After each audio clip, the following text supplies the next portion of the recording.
And welcome into the Tuesday edition, Robby and Rexrode, 102.5, 106.3 The Game, brought to you by First Horizon, Big Bank Muscle, Small Bank Hustle. Visit firsthorizon.com/get it all. Live from our Busy Bee Plumbing, Heating, and Air Conditioning Game Nashville studios, home of the $99 yearly Beehive membership where the buzz is always about great service. Robbie Stanley alongside Ian Safar. Joe Rexrode will be along here shortly. Ian, how we doing, brother? Good morning. I'm good. How are you, Robbie? Doing awesome. Yeah, fun. Another fun night of sports. Another fun night of sports. The hoops playoffs, good.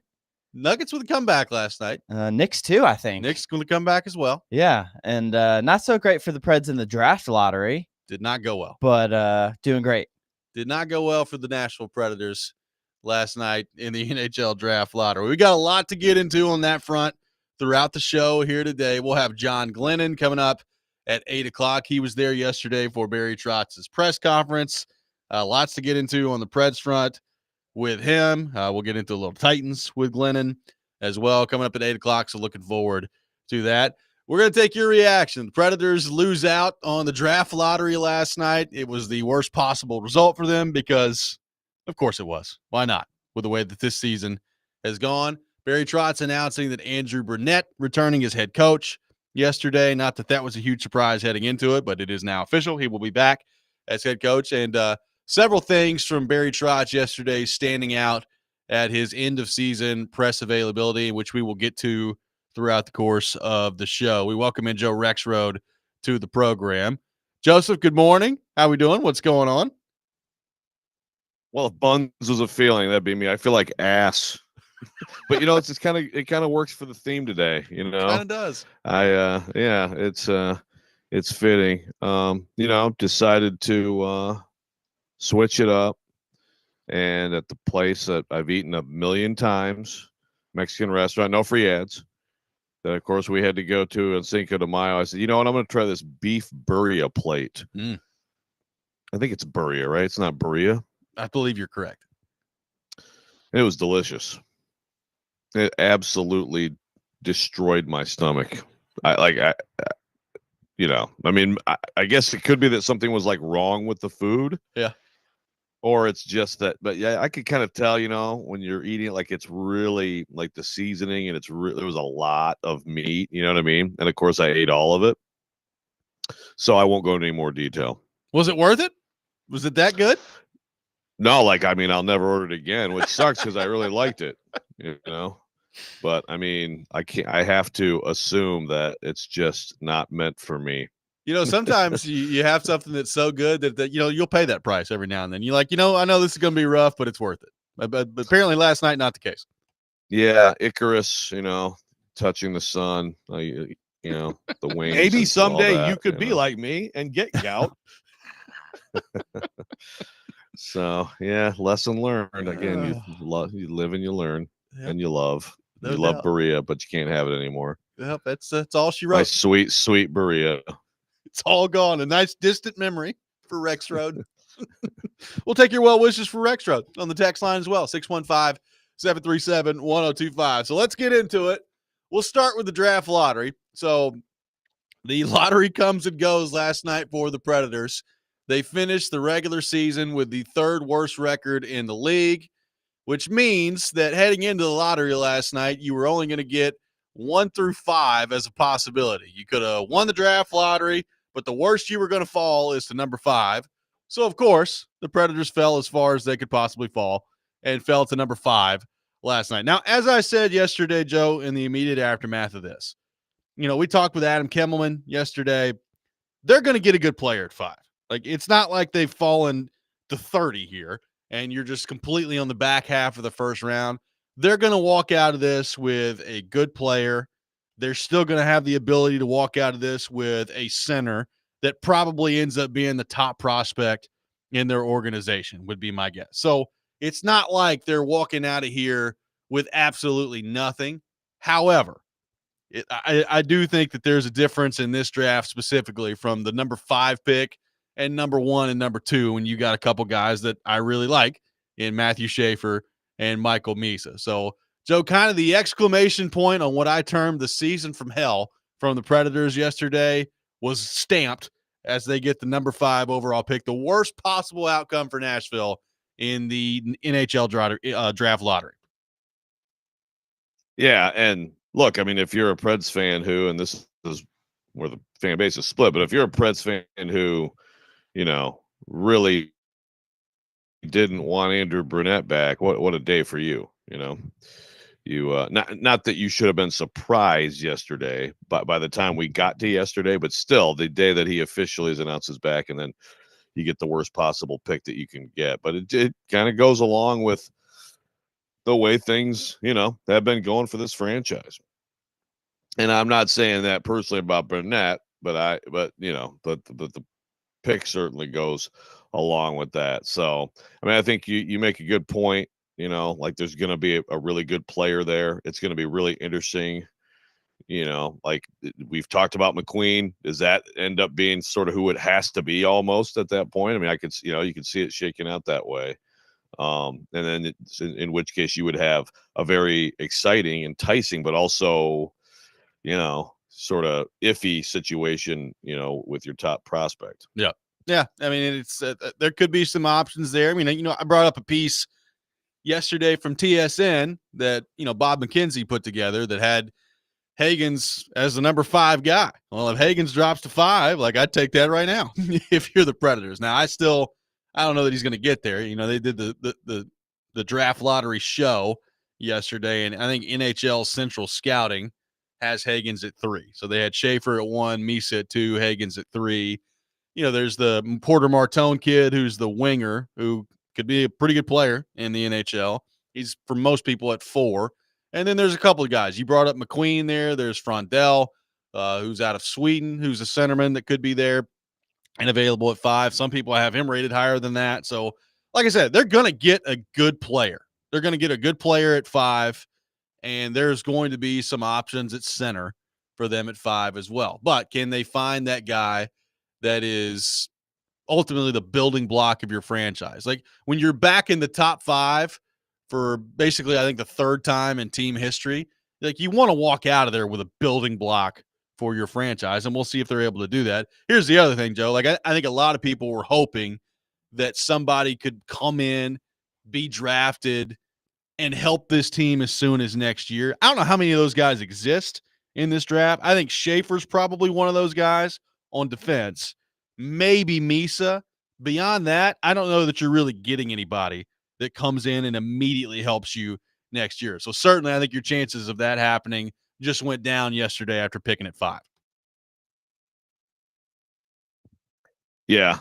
Yeah. And obviously when you think about the urgency of next year, that was one of the big hopes, is like, okay, there's another piece without having to do a trade, or a signing, where it's like, okay, this is an exciting young piece to be able to come in and, and really make a difference. Probably not going to happen now, but yeah, if you end up getting someone who is, like you said, the top prospect, who is a building block for years to come, then you have to be happy with that. I think some people probably ask this question. I'll ask it right off the jump. I think I know the answer, but they do have extra picks. I don't suppose there's any way they could move up even a spot in this draft, right? I'm not saying that it's totally impossible, because I guess nothing is totally impossible. I just know that people that have top 5 picks in the NHL draft very rarely trade them. Like it just very rarely happens. I mean, Barry Trotz has been trying his butt off to get in the top 5 the last few years and hasn't been able to do it. Now, I realize that he's already in the top 5, and you're talking about just moving a couple spots probably at that point. So maybe he can package something together that's more doable. But my guess is that where these teams are right now, like I can guarantee you, like the New York Islanders, who got the top pick, they're not moving.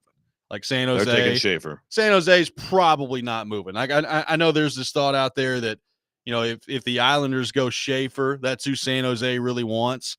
So would they be able to trade back at that point? I mean, you could trade back if you're them. I would probably be more apt to say, well, there's Will Smith, there's Macklin Celebrini, and we'll just throw Michael Misa right in there with them and go. That would be what I would do if I'm San Jose. So that's a long way of me saying I would be surprised if they're able to pull that off. Yeah. And again, it's kind of like the only thing you really feel good about, like solid about, is Schaefer and Misa will be gone. Yeah. And then how it shakes out from there could be various ways. I mean, I'm sure, everyone will have a better idea by the time we get to that point, but it kind of seems like it flattens out for about the next few picks anyway. No, and it was interesting. Like, not only did the Predators drop to 5 last night in this lottery, Joe, so you had New York move all the way up to 1. Utah won the second draw, but they could only move up 10 spots, so they moved up to 4, which means not only did the Predators get the worst possible result of them dropping to 5, but it was also like the 2 teams in front of them basically only had to drop 1 spot, right? Like San Jose dropped to 2, Chicago dropped to 3, and the Predators were the one team that had to drop back 2 spots after that. It's just it was a tough one for Nashville last night. Yeah. I like how the NHL mixed it up. I was actually with a big Blackhawks fan last night, and of course I was talking conspiracy all night, but I was like, oh, you know what? That's a good move. Yeah, let's get the New York team up at the top. So, I mean, I think that's a good move from the NHL. I will say, I got a lot of this yesterday on Twitter after it happened, and I'm sure we'll get it today about how rigged the draft lottery is. And my response this time was like, I mean, guys, we saw it live. Like, they had it live on the TV, the entire process. So it would have been a heck of a job to rig that one. Yeah, it's not rigged. It's just so confusing Super that no one could ever possibly explain it.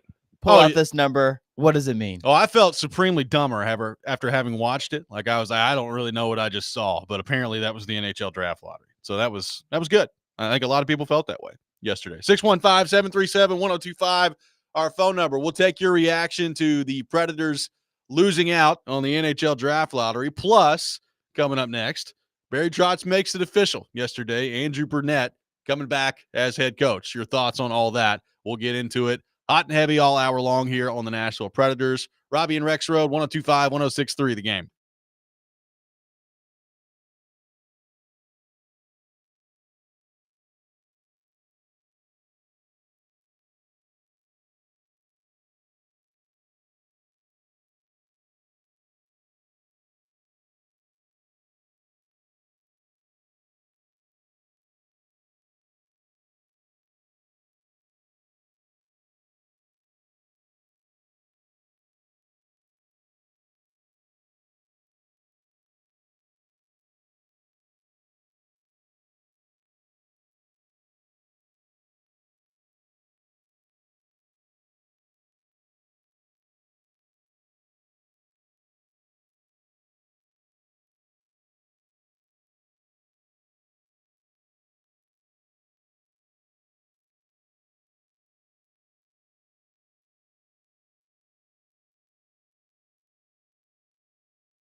Welcome back in, Robby and Rexrode, 102.5, 106.3 The Game. Taking your thoughts on quite an interesting day for the Predators yesterday. Barry Trotz making it official. Andrew Burnett back as head coach. We're going to get into that here in just a few moments. Predators also lose out on the draft lottery yesterday, end up 5th overall, which, given the situation, was the worst possible outcome for them. Taking your thoughts on that. Let's head to our 102.5 The Game phone line, driven by WilsonCountyHyundai.com. Welcome in Mike in Gallatin to the program. Mike, good morning. Thanks for calling in. Hey, guys. Good morning. So we were watching the draft lottery at a restaurant, so obviously the volume wasn't turned up. But to me, it didn't make any sense how the number system worked.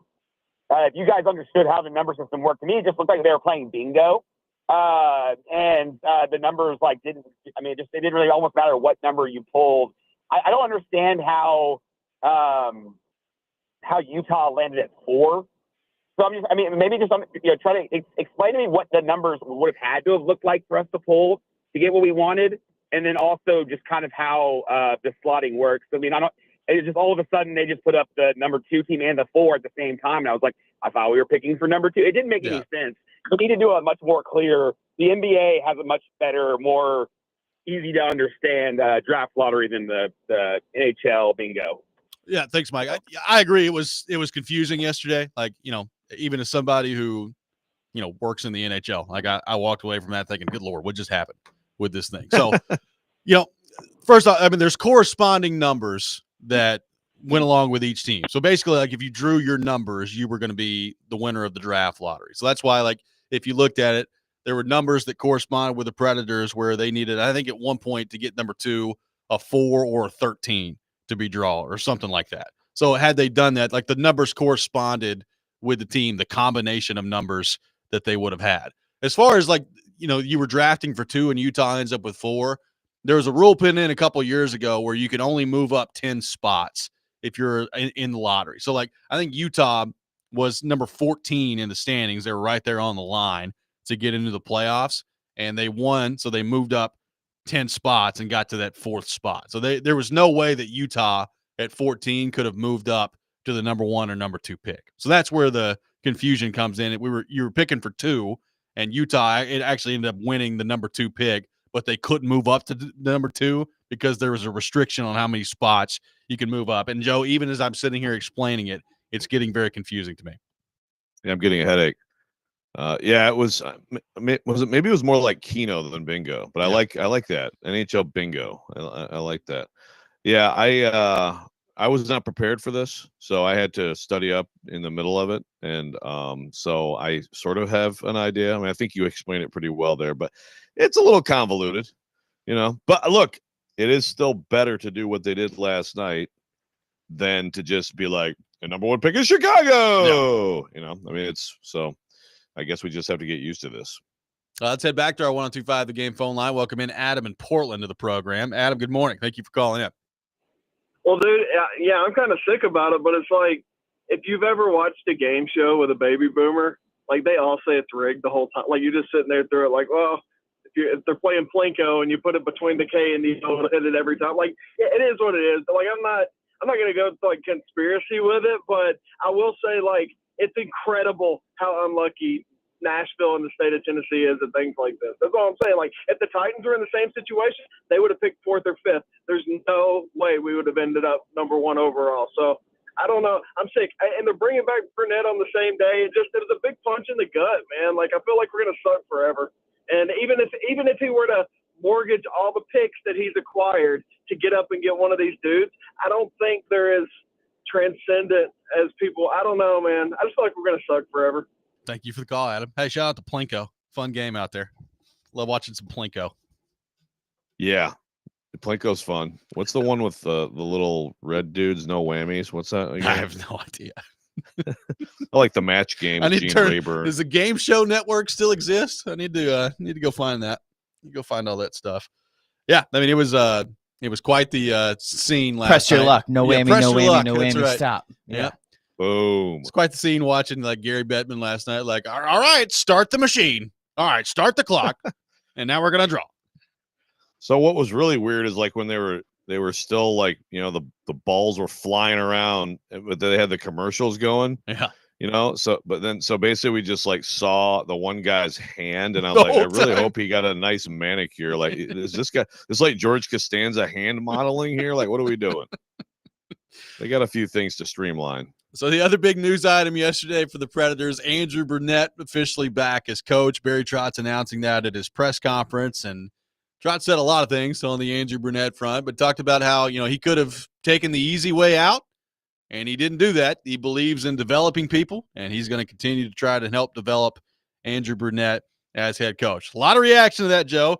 Frankly, I wasn't surprised. Like we talked about that heading into it, that when you announced last Wednesday that you're holding a press conference on Monday, it's probably not because you're firing your coach and waiting 5 days to do it. So I kind of figured that you were walking in yesterday with the realization that Andrew Burnett was coming back as head coach. I will say the reaction has been very loud, as I thought it might be, from Predators fans on the social media part of this. So, Joe, your thoughts on Barry Trotz making it official and announcing that Andrew Burnett is coming back for his third season as head coach? Well, I've already picked through a little bit of this. So before I get to my thoughts, I mean, here's a texter saying, one, the lottery not rigged, just karma for that dumbass press conference. By the way, I mean, Adam in Portland, like I joke about, the Blackhawks and all that stuff, but like it really isn't rigged. So just as long as we can move forward on that. And then the same texture says, amazing Pred strategy to hide the awful presser by the draft lottery. Talks accountability, but hides behind the draft lottery. Oh, this is Jesse texting that. My thoughts are that I thought that the Barry Trotz said some really, really interesting things, and some things that I actually thought were really good in terms of just philosophically how he looks at the coach. I mean, the thing that stood out to me the most, Robby, was basically saying he needs to call these dudes out. Yeah. And he didn't last year, and he should have.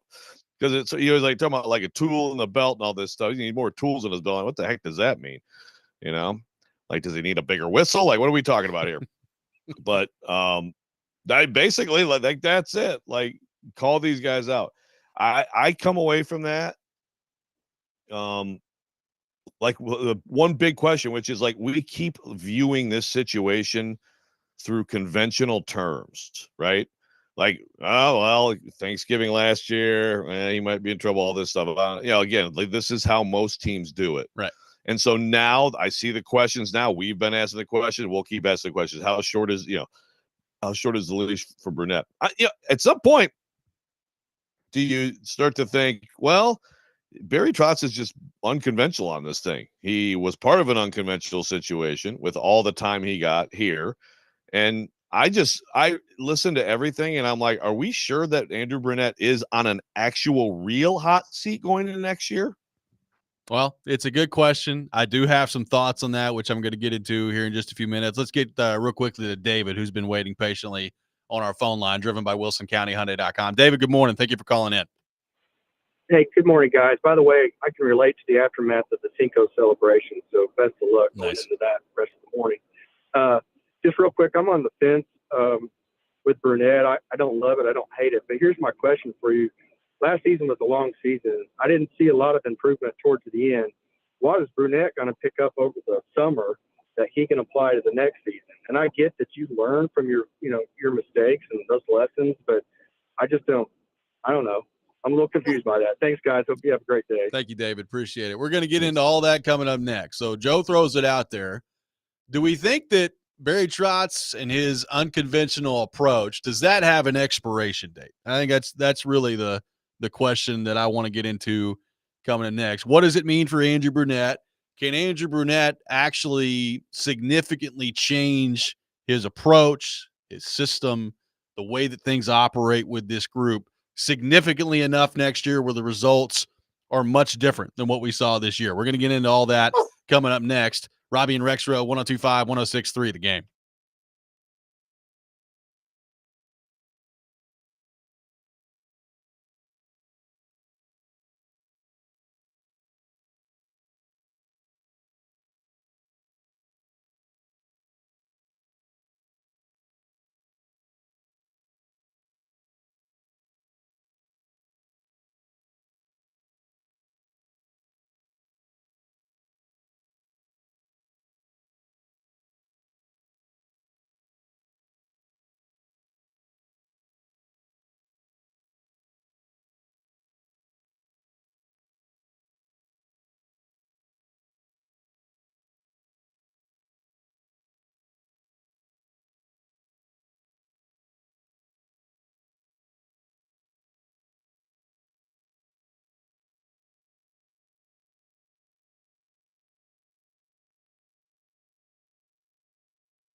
The other question that's on everybody's mind is coaching staff. Andrew Burnett, what's happening with Andrew Burnett? Andrew Burnett, to me, is a good young coach. That's why I hired him. He's a good young coach, had a tough situation this year in terms of our team, maybe our makeup, how we came together or didn't come together, right at the start of the year. And he needs to add a lot of tools to his tool belt. I think I was that guy. I was Andrew Burnett way back when, in terms of I thought I had a lot of tools in my tool belt, and you find out you have to add a couple more. I think he did add some during the year. I think he's going to add some at the World Championships this year. He's part of the Canadian staff. Good young people, when you believe in them, just like a good young player, you stick with them. And Andrew Burnett is just like a young player. We could have did the easy thing, make a change, and see if we can get a bump up, whatever. I didn't do that. I believe in developing people. I believe he's a good young coach, he's a good young hockey mind, and Andrew's going to work hard to find the solution. He's a solution-based guy, as well as myself. We'll find that solution. That's Barry Trotz yesterday on his decision to bring Andrew Burnett back as head coach. Andrew Burnett will return for his third season as head coach of the Nashville Predators. So the questions following that are, is that the right move? Is Trotz making a huge mistake here? And what do we make of the approach that Trotz has taken? Now, Joe, I've talked about it, and I think you would agree. In most organizations, Andrew Burnett would have been fired either in the middle of the year last year or certainly after the season, given the team that was put together and the expectations for the team heading into the season. I think that most of us would agree with that. Now, the Predators have always been a more patient team with a more patient approach. I mean, they've been around for more than 25 years at this point, and they have had 4 head coaches in the history of their team and 2 general managers. I mean, that's what we're talking about. That just doesn't happen in pro sports. So we know that the Predators do things a little bit differently on the coaching and general manager front than other teams, other organizations in the league do. Now, we can sit here and have the back and forth about whether or not that's right or whether or not that's the approach they need to have. And I think all of those things are fair questions. So if you want to have those questions, I'm totally fine with it. I think the big thing that I would say, Barry Trotz, I've always said this, and this is kind of what I was talking about. I've always said that Barry Trotz is going to be way more patient than most because of how he came into the league, right? They were an expansion franchise. They were terrible for 5 years. There was 5-6 years before they got any sort of payoff and finally got into the playoffs. And David Poile was patient with Trotz and stayed with him, and it ended up working out. Trotz became a really good coach, ultimately was a big part of the fabric of kind of the foundation that was set here. And then we know what he did. He went on to Washington, won a Stanley Cup, all those things. That is the approach that Barry Trotz seems to be taking at the moment with Andrew Burnett. Now, Joe, my counter argument to that would be, this is not the same thing. This is not the same situation. And frankly, it probably should not be the same approach as you had when you were an expansion franchise coming into the league, right? You don't have time to wait 5 years. You don't have time to wait, 4 or 5 years for Andrew Burnett to develop into a good coach. So you threw the question out there in the last segment. Should we expect Andrew Burnett to be on a hot seat early into next year? Is this unconventional approach by Barry Trotz, is that going to continue with the head coach if it gets into the next season and the results don't get better? I think if it's not better early in the next season, I think you have to make a move. Because if I'm Bill Haslam, frankly, if I'm Sean Henry, if I'm looking around and this fan base, I'm saying, hey, this isn't 1998. This isn't 2000. We're not an expansion franchise anymore.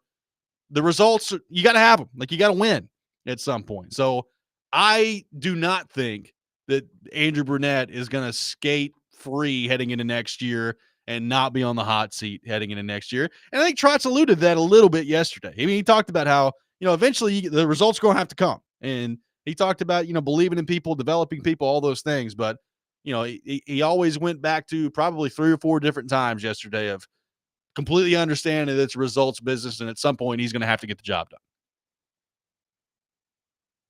First meet of the day for Rexrode. You know what's great? Yeah. Well, you know what's great is I didn't get to the mute in time before sneezing twice last summer, but then I was able to get to the mute right after that. Yeah. For no reason whatsoever. I was like again, it's like, let's make sure we have a nice shot of the dude's hand while the ping pong ball. That's basically how useful I am being with technology right now. I think that makes sense. I mean, I think you're probably right. And of course, it's a totally different situation. I mean, you know, if it was a comparable situation, we'd be talking years, and we're not talking years. But I just, and I understand you mentioned results, but I feel like they get off to a bad start, and it's 3 weeks into the season, a month into the season, and everyone's screaming that he's got to go. And I could see Trotz still being like, I mean, I just committed to the guy. I just said all this stuff about the guy, and I'm not gonna, pull the plug this early. I mean, who knows? We'll see how it works out. But I think that's what you hit on, of course, is where it gets interesting. Is ownership's different, and at some point, I mean, we're moving into the territory of heavy scrutiny on Trotz. Yes, and I think that's totally fair that is what I'm getting to. Like, at some point, if you don't pull the plug turns on you. Like that's what happens. Right. And frankly, like and we're going to get to some comments that Trotz had about Jonathan Marchessault, which I thought were incredibly interesting yesterday at his press conference. We're going to get to that coming up at 7:00. But frankly, like, if they start poorly again next year, if I'm one of these veteran guys, and particularly one of the new veteran guys, I think you're going to run into some problems with them. Like, if they don't start well next year, I think you're going to run into some problems with Marchessault and Stamkos, and they're going to look around and they're going to say, what are we doing here? Like, what's going on? Like, I think it's way more complicated than Barry Trotz just saying, hey, this is my guy for as long as he wants to do it. Like, at some point, I think your hand gets forced if you're Barry Trotz, and I don't think we're that far away from that. Yeah, and again, and that happens, and then you're looking at everything. And you're like, okay, so his coach hire failed. He gave the coach the wrong team. He talked all offseason about adding some tools to the belt. I don't know, where are the tools? Yeah. What tools? What did he add? And now you have this mess. So no, it's a critical, obviously time for both of them. And again, we just the patience of the Preds, the historical patience and all that stuff, and it may be coming to an end, and it probably needs to be to some extent. Not that I think it's all that productive to constantly be changing, but I also feel like the Preds, through all of this, we've talked many times about the struggles in finding and developing forwards in this organization. I mean, has Barry Trotz done enough of a full self-scout when he took over for David Poile? There's a lot going on with the job, but I think that's a fair question to ask now too. I mean, is this organization set up for success for the long term? Their farm system looks better now than it did a few years ago, but I think that's a fair question to ask. The whole thing. Well, I think when you have a season like you just had, everything needs to be under scrutiny. Like, you need to really take a hard look at your process, your pieces that you've got in place with your organization, your scouting department. Like, you need to take a long look at everything if you're Barry Trotz. But again, like, I think there were some Predators fans that were surprised yesterday when he came out there and said Burnett was coming back. And I just don't, like, reading the tea leaves. I kind of expected that to be the case yesterday. And then we get into, all right, well, what is that going to mean? And here's another fundamental question, I think. What are meaningful changes that he can make, right? Like, the adjustments came up again yesterday, right? Like, Andrew Burnett talked about in his season-ending press conference that he did not have the solutions right now, but he was going to go to work over the summer. He was going to find out what went wrong, what didn't work, and how to fix it. And I think one of my responses, and one of the responses of a lot of people in the fan base, was, well, I mean, you had 82 games worth this year where things were going wrong and you didn't fix it. So are you going to fix it in the offseason? You know, Barry Trotz talked yesterday about adjustments, right? Like Andrew Burnett, I'm sure he's going to make adjustments to the way that they play and the way that they try to do things next year with their team. And obviously, we know the roster is going to be different next year. How much different? I have no idea. We'll see, but it's going to be different. There are going to be some pieces that they add, but it gets back to the question of can you really adjust things that much to make it different next year with the same coaching staff? And also, if you feel like you have to adjust it that much, are you not better off just going and bringing somebody else in? That's where I think the fundamental question comes back to. Yeah, no, exactly. And look, some of this is going to be as simple as some of these these players have to. I mean, he just talked in the quote not coming together. Right. You think of that as a coach thing, but also like these are veterans. These are guys with skins on the wall with tremendous achievement, and like they need to figure it out too. I mean, because the core of this team we know is going to be the same. I mean, there's going to be at least one, I think, significant move this offseason, but basically they're all coming back. So it's not just the coaches. Like, how much adjustment can you get? It's the same guys. So what can they do to be better? Let's head to our 1025 The Game phone line, driven by WilsonCountyHyundai.com. Welcome in Bob in Antioch. Bob, good morning. Thank you for calling in. Good morning, guys. I like Trotz, and I have a lot of respect for him. But in the press conference yesterday, he didn't seem to exude a lot of confidence. He sort of had a deer in the headlights air about him, at the same thing that I detected from Brunette at times this year. Did you guys feel like he appeared a little bit to be lacking confidence? Yeah, thanks for the call, Bob. I don't think that I got the he was lacking confidence vibe. I do think, look, we know Barry Trotz, right, Joe? I mean, he had a 30-minute opening statement yesterday. It was 30 minutes long. And I found it to be funny just because I know him and that's how he operates. But I know there were some people like, what are we doing here? Like, he's just up there rambling, right? He's up there rambling about the way the season went. And he got 30 minutes in, and we still hadn't taken any questions yet. So, I mean, there's another 30 minutes of questions after that. Like, I think sometimes he goes down some rabbit trails, and he's, like, trying to tie everything together. And I think sometimes in this particular setting, I think a lot of the fans looked at that yesterday and said, all right, what's he talking about? Like, what is the message he's trying to convey? And why is this kind of going all over the place with the opening statement that he gave yesterday? To Bob's point, I mean, I sense a little bit of him feeling it, but he should be. I mean, like, this has gone terribly. I mean, so I think Trotz is a very level-headed and, yes, very verbose guy who I think, like, maybe yesterday was a better time to just be like a little bit quicker to the point. Like, people are upset and like, let's get to the news. But that's how he is. I get a sense though that he's feeling it a little bit, like even some comments here and there about people maybe upset or this or that. Yep. I mean, but I mean, it's human nature, right? I mean, he has to be feeling it. This is, I mean, and hey, if you're a fan who loved the moves last year, I've seen some of this reaction. I mean, you can still be upset by it now because, like, it's not your job to put this team together. It's his job to put this team together. But we were on the same train last year. Thought that this would be an exciting year, and we're blown away by some of those additions. But ultimately, they didn't work, and so that's why he's where he is right now. We'll take more of your thoughts on the Predators and Andrew Burnett coming up next. 615-737-1025 is our phone number. 615-737-1025. Robby and Rexrode, 1025-1063, The Game.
Check out Nashville's best deal of the week, celebrating National Barbecue Month. Get $50 gift card to Central Barbecue in Capitol View for half off right now. You can try their new barbecue sampler, ribs, wings, and barbecue sliders. Just go to thegamenashville.com/deals while supplies last. Robby and Rexrode brought to you by First Horizon. Big bank muscle, small bank hustle. Visit firsthorizon.com/get-it-all. Taking your thoughts on the Predators, 615-737-1025. Let's head back to our 1025 The Game phone line. Welcome in Cam to the program. Cam, good morning. Thank you for calling in. Good morning, fellas. How are you? Doing good. Good. So first of all, shout out to Hal Gill for having a draft during the lotto draft. That was impressive. Also, his explanation, I never thought about it as to why they have a lotto. But, when he explained it yesterday that this is how they keep teams from tanking. A two-part question. One, do you think that this lotto, situation will ever go to the NFL to keep teams from tanking? And also, doesn't Juice's contract kick in July? And do they have a chance to – because I've heard it before that if they could kick out of that contract before July, before it actually kicks in. Thanks. I'll hang up and listen. Well, they can't do anything with the contract. I mean, the contract is fully guaranteed in the NHL. I mean, the only thing you could do, Joe, is trade it. And I don't think anybody's making that trade right now. And frankly, I don't think the Predators are based on Barry Trotz. Like, Barry Trotz seems to be a full believer in UC Saros and seems to think that his struggles last year are way more because of what was happening in front of him than what was going on with UC Saros. So I think if you're holding out hope out there that they're going to get rid of UC Saros, I think you could go ahead and jettison that from your thought process. Like, UC Saros is going to be here, and the 8-year contract is kicking in this summer, and we'll see how it goes. Like, I do not have a great deal of confidence in that deal right now, but he's going to be here, and that's going to be part of it. As far as the lotto system and whether or not it's going to the NFL, I think the NFL is very happy with their draft and the way that their draft is currently structured, Joe. It's one of the most entertaining parts of the sports calendar year that takes up a lot of our discussion time. I doubt very seriously the NFL is considering making any changes whatsoever to their draft. Yeah. Okay. That was the question, because I know someone on the text line asked it the other way. It's like, why can't the NHL do it like the NFL? But, yeah, I mean, I think the lottery is here to stay for the NHL too. So. And the NBA, I think they're all probably going to stay the same. The drafts do well. Yeah, as far as Saros, we talk about Trotz and everything. I mean, look, if Saros doesn't pretty immediately turn to form next year, you talk about the reason Barry Trotz is going to be in trouble. I mean, that's it right there, right? He had the other option. He did not have to sign up for Saros and this 8-year deal. Yeah.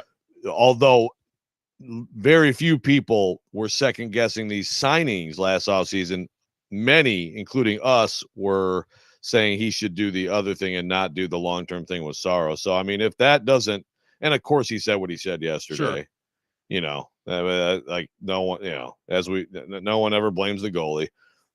I mean, if Saros doesn't, if it looks like they are just stuck with, the Saros in a decline, that's, I mean, to me, as much of an indictment of Trotz as anything. Yeah, I hear, Trotz talked a lot about, and he's talked a lot throughout this entire process about how he's a big believer of what's happening in front of your goalie goes a long way towards how well your goalie plays. And I think you said yesterday, take one of the Vezina finalists this year and then put them with us. Pretty sure that the numbers would decline at that point. It's okay. Well, I'm with you. I don't disagree with that. I do think goaltending can be very fickle, and I think it can be, if you're just an absolute terrible defensive team, it's probably not going to reflect well on your goalie. So I get all that. Then, of course, Joe, the question becomes, all right, well, if you think goalie is that reliant on the players in front of you, why in the world are you playing the goalie that much money, and why didn't you just go take the money and spend it on better players in front of him? That would be my natural response to it. Exactly. You go with the cheap young guy, and spend money elsewhere, and you're good. And some teams have embraced that idea. but they went all in on paying this guy like he's going to be a Vezina finalist for years to come, and like that's because of him. I mean, it's always people want it both ways with goalies in this league. Trotz is not alone on that, so we'll see. But yeah, I mean, this is, to me, it's all of the hopes of them turning it around and all that stuff. Sure, they have to play better in front of them, of course, but the underlying numbers also suggested decline. Yeah. And you can't watch him last year and just come away saying, "Nah, it's all on everybody else." That's to me, that's insane. Well, and there was a comment that Barry Trotz had yesterday as it relates to Jonathan Marchessault, which I think, number one, explains a lot of where he's coming from on the Andrew Burnett decision to bring him back. And number two is really, really interesting to me to see how this dynamic works moving forward. We're going to get into that coming up next. 615-737-1025, our phone number. Robby and Rexrode, 1025-1063, the game.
Hour number 2, Robby and Rexrode, 102.5, 106.3 The Game, brought to you by First Horizon, Big Bank Muscle, Small Bank Hustle. Visit firsthorizon.com/get-it-all. We are live from our Busy Bee Plumbing, Heating, and Air Conditioning Game Nashville studios. Home with the $99 yearly Beehive membership with a buzz is always about great service. Robby Stanley, Joe Rexrode, Ian Safar here with you. John Glennon from the Nashville Post will be with us coming up at 8 o'clock. Looking forward to visiting with Johnny. Taking your thoughts on the Predators, 615-737-1025, our phone number. The draft lottery last night, Predators finish with the 5th overall pick, which, given the circumstances, was the worst possible outcome for them last night. And Bear Trotz making it official yesterday that Andrew Brunette coming back as head coach, and he will have his 3rd season here in Nashville as head coach. Your reaction to all that at 615-737-1025. Joe, I thought Barry Trotz had some really interesting comments yesterday as it related to Jonathan Marchessault and what he said at the end of the year when we talked about, clearly what we're doing is not working and we got to make some adjustments as they move forward here. I asked Barry Trotz about those comments yesterday, and I thought his response was very, very interesting from a couple of different vantage points. Here's what Barry Trotz had to say yesterday at his press conference. I think, when you have an off season like we did, it's easy to throw out, the system. You got to have, like I said, there got to be the buy-in. It's easy to say, well, yeah, it didn't fit for me. Part of the process is you got to find a happy medium where it does fit, where your talents will fit really well into the system, and then you got to buy into the non-negotiables. The non-negotiables on a team, that's the responsibility of every guy in the team. So sometimes when you throw it out, I know Andrew, and I know I talked to Marchie, and I know Andrew's reached out to Marchie, that from that standpoint, they will get on the same page. And I'm not, I do know what Marchie said, and I'll keep that between me and him. But there's a give and take on both sides. There's certain talents that, no one's a perfect player. No one's a perfect coach. No one's a perfect person. But you have to create an environment where there's understanding on both sides. And so to say, hey, this doesn't work. There's certain things about the way we played that Marchie would like to play a little differently. And so he voiced his opinion, I'm sure, on it. And he's talked to Bruno on it. Bruno's a smart hockey guy. He's going to do what's best for the group in the winning. So, but getting all that information is part of being a coach, is part of being to feel where your team is. As a coach, I made adjustments every year. So, Joe, I thought that was really interesting yesterday. He brought up the word buy-in, I don't know, 35 times yesterday in his press conference. Like he talked about buy-in a lot. And in that answer there with Marchessault, he talked about the buy-in, and he talked about how you've got to buy into the non-negotiables with your team, and talked about how, he said it like Marchessault, there are things about the way they play that he basically said Marchessault doesn't like, and that he'd like to play differently, and the way that they kind of attack things out there, which I don't think is new news. Like, we know that based on what Marchessault said. I just thought it was interesting that Trotz put it that way. And the buy-in that he kept talking about yesterday tells me, Joe, it's part of, I think, the reasoning for him bringing back Andrew Brunette. I think he puts a lot of what happened last year on like the players and their inability as a group to really buy into what Andrew Brunette was trying to get them to do. And, he went into a little bit of detail about that yesterday. And he was like, okay, well, what is buy-in? He's like, well, offensive zone penalties, taking them at bad times, not being focused, not being, not having the same energy level that you're required to have. Like, there's a lot that he talked about yesterday, and he brought up buy-in a lot. I thought that response there on Marchessault was pretty interesting, because it seemed like he was pretty directly saying, yeah, well, Marchessault probably needs to worry about buying in, and Marchessault probably needs to worry about, the non-negotiables, and then we can start to worry about the way that we're playing. Yeah, non-negotiables to me that's like energy, hustle, effort, desire stuff, right? Yeah. That's non-negotiable. I think that's pretty universal.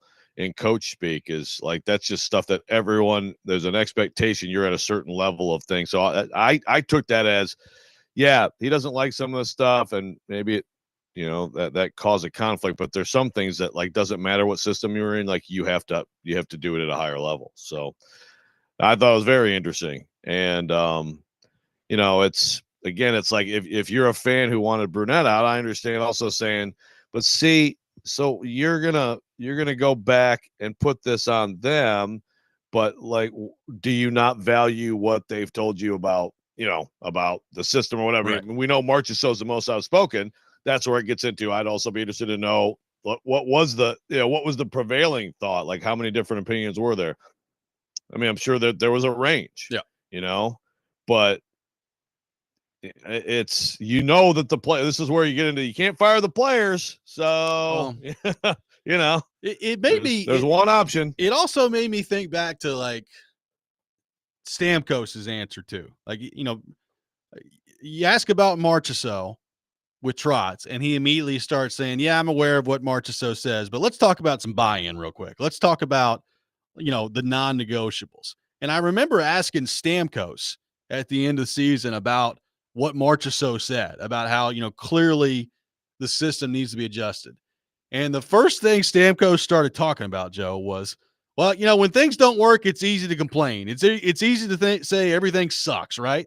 But then he went into detail about like the approach, the attitude, and talked about later in his answer how, is there one overarching thing that needs to change with the system? Probably not, but there are some tweaks that they need to make. But I find it interesting, Joe, that both with Barry Trotz and Steven Stamkos, you ask him about what Marchessault said, and the first thing they start talking about was how easy it is to like complain when things aren't going well. Yeah, no question. Yeah, I mean, clearly, he's on a bit of an island at least, right? In terms of, and I think that he's obviously caused some people to not be happy with some of the stuff he's done and said, right? Yeah. So, but he's here. So how do you get the most out of him? How do you get it all? How do you get them all together? This is frankly, this is another case for changing coach, even though as a coach, especially Barry Trotz, like I get why that would be like, why do we have to give in on this? Well, I also, and he didn't. And I also like in that answer that Barry Trotz, the audio we just played, he said, Marchessault and Bruno will get on the same page, which suggests that they're clearly not. He said, they will get on the same page, which look, again, I want to make this clear about Marchessault.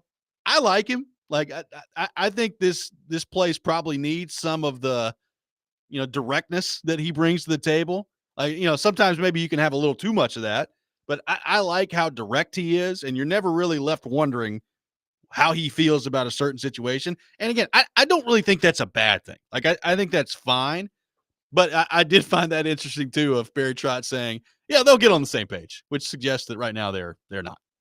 At some point, I hope. Yeah. They're gonna go, they're gonna go to Cedar Point together, do some trust falls, and everything will be well. Liam McLeod says, keep hammering those square pegs. Yeah. I mean, look, Barry Trotz is clearly has confidence, after the exit meetings, after everything that was said. And, he talked about Marchessault. So he said, I'm aware of what he said.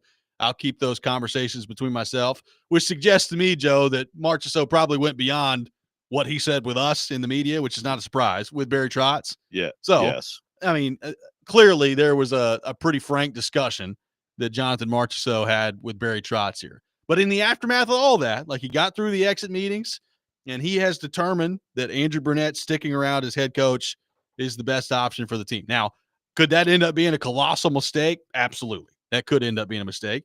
Maybe Andrew Brunette figures it out. I mean, look, my opinion on Brunette hasn't changed all that much. Like, I still think he's a pretty good coach. I think he's a good hockey mind. The question I have is he the right coach for this team? And that's what I still have my doubts about heading into next year. Yeah, is he the right coach for this team? And that's a question that now you go back a year ago and say, man, like when they did all this stuff, just maybe this wasn't the right fit. And also, not only is he the right coach for this team, but can he now figure this out after all that's been done and said. Yeah. Because to me, it's harder than just, the fit. Like now can you overcome all this stuff and actually get everybody on the same page and play well? We'll take your thoughts. We got a lot of your thoughts to get to. Appreciate the participation all day long. Keep them coming. 615-737-1025, our phone number. Andrew Burnett back as coach. What did you make of Barry Trotz's response to what Jonathan Marchessault had to say heading into the offseason? We'll get into all that coming up next. Robby and Rexrode, 1025, 1063, The Game.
Welcome back in, Robby and Rexrode. I got some tickets to give away. A 4-pack of tickets to see the Sounds take on the Norfolk Tides at First Horizon Park this Thursday. First pitch at 6:35. Be caller number 5, 615-737-1025. Our phone number, 615-737-1025. Caller 5 will win a 4-pack of tickets to see the Sounds take on the Tides at First Horizon Park this Thursday. 615-737-1025. Your reaction to the Predators retaining Andrew Brunette. We'll have John Glennon coming up at 8 o'clock here on the program. Joe Keith texting in says, did Marchie tell Trotz that Bruno was sleeping on the plane in the callback to Rant Carthon there? Well, if so, you know who we need to call in. Plane nap beat writer Paul Kaharski. Get on the case, Paul. No sleeping a lot on those planes, man. You gotta be locked in. I don't care if you have to put toothpicks in your eyelid to keep them open, right? I don't care if you're on a back-to-back flying over Winnipeg, Manitoba at 2 a.m. You get up. Watch the film. Get on that video. Yep, get on that video. I don't care. That's right. Got a lot of people saying that Jonathan Marchessault needs to be traded this offseason. Cam saying I think Marchessault could be part of one of those hockey trades that Trotz was talking about. Another texter says Marchessault needs to be traded this offseason. If the Preds get off to a bad start, that relationship is only going to get more toxic. Derek from Nolensville asking about the contract for Marchessault and if they can move him. I believe number one, I know he's got 4 years left on his deal. I believe there is like a 16-team no-trade list involved there. I think so. I believe that's the case. I'll double-check on that, but I'm pretty sure that's the case. So you can move him. We'll see if that actually ends up being a part of things and in consideration from Barry Trotz. Barry Trotz did say yesterday, Joe, basically that free agency kind of sucks this year, which he's right. There's not a lot of great options at free agency out there. So I don't expect the Predators to be overly active in free agency. And he said that maybe some of the biggest moves that they make this offseason could come via a hockey trade. So we'll see what he's got up his sleeves on that front. Meanwhile, I think some of the, on the YouTube chat, I think Ian is making some very good points over on the YouTube chat about the roster stuck in limbo, the big picture, ages, stages of careers. I hadn't thought of it in these terms. When they made that run 8 years ago, there were 2 guys over 30, according to Ian. Well, Mike more Fisher than 2. and Pekka Rinne. Well, I mean, Fiddler, Cody McLeod. Oh, that's what your core players. But like guys that they actually your core guys were sub 30. Yeah. Like all those guys were in the prime of their career. Yossi was 26. Yeah, Forsberg was 23. Yeah. Ellis 26. James Neal was 29. Like Sissons was like 23 or 4. Yeah. Like all these guys were young. This is becoming a younger and younger league. The prime in the NHL is becoming younger and younger as the years go on. And it's just the Preds are getting older and older. And the Preds are going in the wrong direction. Well, and I think also, Joe, and this ties into the decision to keep the coach too. Like there's an expectation, I think, from the fan base next year of, all right, well, you better figure it out, right? And, Steven Stamkos scored 40 goals the year before he came here. And Jonathan Marchessault scored 42 goals the year before he came here. And I think there's an expectation of, all right, well, part of figuring it out means that those guys are going to get back closer to 40 goals. And I found it interesting too yesterday, Joe, that Trotz said, I mean, those guys are getting older. Like, I don't really have the expectation that those guys are going to have career years or, have anything close to like the production that they had when they're 28 or 29. And I'm sitting here saying, well, I agree with that. And they're probably not going to. So where's the offense coming from? Because you're the worst offensive team in the league as you were this last year. You already couldn't score. Those guys aren't getting any younger. And I think they're relying on and they're hoping for a surge from some of the younger players that they have that, frankly, at the moment, I just don't know that those guys are ready to give them. Like, what is Zach LaRue going to give you offensively next year? What is Svechkov going to give you offensively next year? Is there something like, does Kimmel come in? Is he a part of the fold? But even if he does, like, what's Joakim Kimmel in his first year in the NHL? Like, what's he going to give you offensively? Like, I got big questions about how they're going to put the puck in the back of the net next year. Yeah. I mean, guys make jumps. So could a LaRue, have one of those, it's his breakout season? I mean, you could. It's possible. but counting on it seems a little bit foolish. But that's the thing. Like so much, I mean, everything is just hope, you know?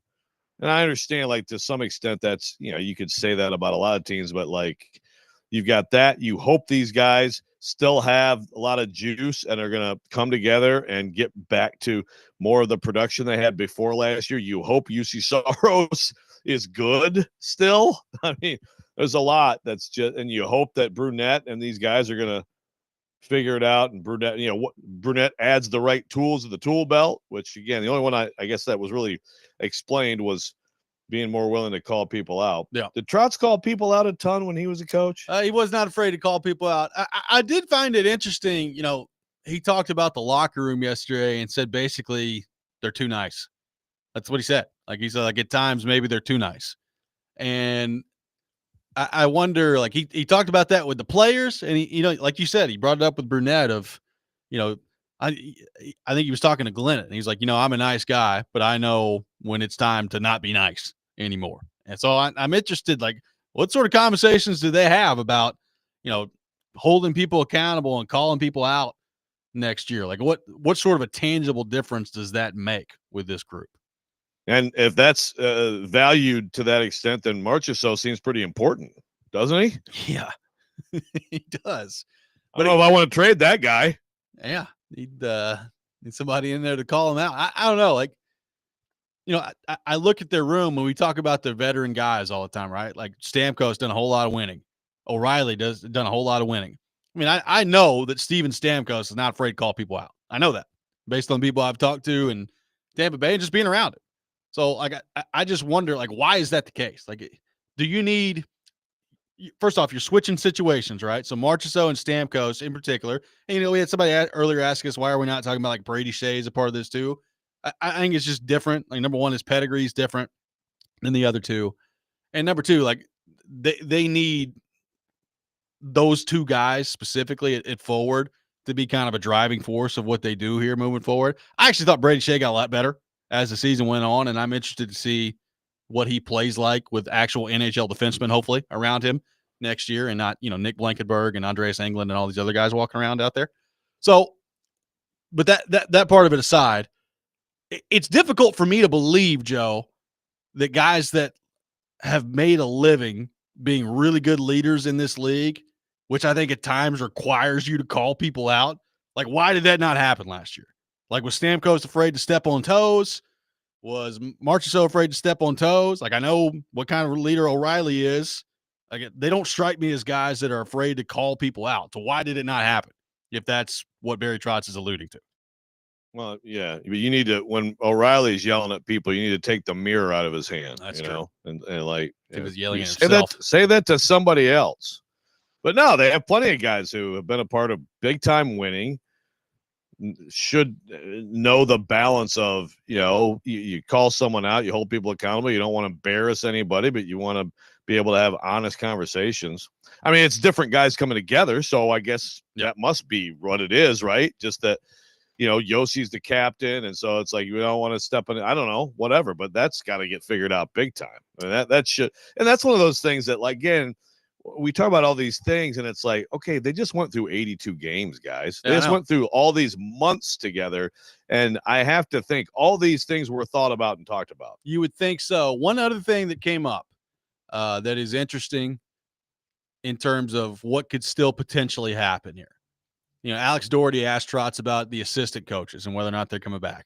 And Trotz's response was basically, I mean, at the moment, I think they're all coming back, but I reserve the right to change my mind on that. And I may go look for somebody else to, like, change the voice in there. And it's like, okay, well, what does that mean? Like, he brought it up. There are a lot of guys out there, a lot of interesting coaches that are out there and that are available. And if they don't all land head coaching jobs, could Trotz go handpick somebody for Brunette's staff? Typically, that doesn't happen, right? Like, typically, you hire your coach and you let the coach kind of choose his staff there. But Trotz kind of made it seem like yesterday he may go handpick somebody for Brunette's staff. Yeah, that's like, hey, we're bringing the coach back. I believe in him, but also I'm kind of going to take over some stuff that he would do. I don't think that's a good way to go about things. If you're going to stick with him, let him do his job. 615-737-1025 is our phone number. We're going to take a Preds breather coming up next. I got a thought for the Nashville sports fan I want to get into. Plus, John Glennon will be with us at 8 o'clock. The Rex Rant with Joe Rexrode at 7:45. All that coming up. Robby and Rexrode, 102.5, 106.3 The Game.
Tune in to 94.9 The Fan tonight as the Sounds take on Norfolk. Pregame beginning at 6:20, first pitch at 6:35. Coverage also available on the Game Nashville app and at theGameNashville.com. Sounds baseball on 94.9 The Fan, presented by Twin Peaks and Family Leisure. Welcome back in, Robby and Rexrode, brought to you by First Horizon. Big bank muscle, small bank hustle. Visit firsthorizon.com/get-it-all. We'll have the Rex Rant with Joe Rexrode coming up here in about 10 minutes. John Glennon from the Nashville Post will join us at 8 o'clock. We'll get into the Barry Trotz press conference, the decision to retain Andrew Burnett, and a little bit of Titans with John Glennon as well. So looking forward to that. Joe, speaking of the Titans, the Nashville pro sports fan is in desperate need. You got two terrible teams right now, Joe, with the Predators that finished with the third worst record, the Titans with the number 1 overall pick in the draft. The Nashville pro sports fan is in dire need of rescue.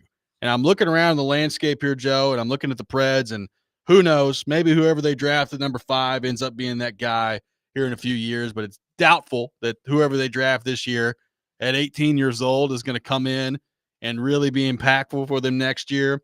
You look at their roster right now, as Ian brought up, and there's a lot of old guys, especially at forward right now, that's in their top 6, where you're asking the question of, man, are these guys really going to be all that much better next year? You're worried about the goalie.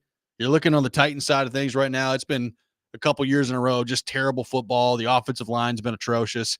And there's one shining light, Joe, that needs to come to the rescue of the Nashville pro sports fan, and it's Cam Ward. So no pressure, kid. The Nashville pro sports fan is in desperate need of help. And right now I'm looking around the landscape, Joe, and Cam Ward is the only beacon of light that I find. He's the only hope that I see at the moment for the Nashville pro sports fan. And it's a depressing spot to be. They need Cam Ward to be great. And the Nashville pro sports fan, I saw some people tweeting yesterday when the lottery went down and the Predators picked 5th, and they were just like, I mean, stab me right in the heart. Just stab me again right in the heart with the way things have gone around here the last couple of years. And, man, Cam Ward, we need you, baby. Come in here, be good. You're not wrong, but I'd like to provide a little bit of sunshine. So there's also Diego Pavia and Vanderbilt football here. Vanderbilt and Tennessee baseball play this weekend, so they're good. So if you like either of those teams, this is not pro sports, but I'm just trying to and I'd point out too that it wasn't that long ago that Detroit was absolutely atrocious, and with 4, the major 4 teams, terrible, all of them, Lions, Pistons, Tigers, Red Wings, all terrible at once. I'd say the one guy who you would compare to Cam Ward there would probably be Cade Cunningham, who now has got them to a good point. And, the Tigers are good. We know the Lions, so it's cyclical. It will come back.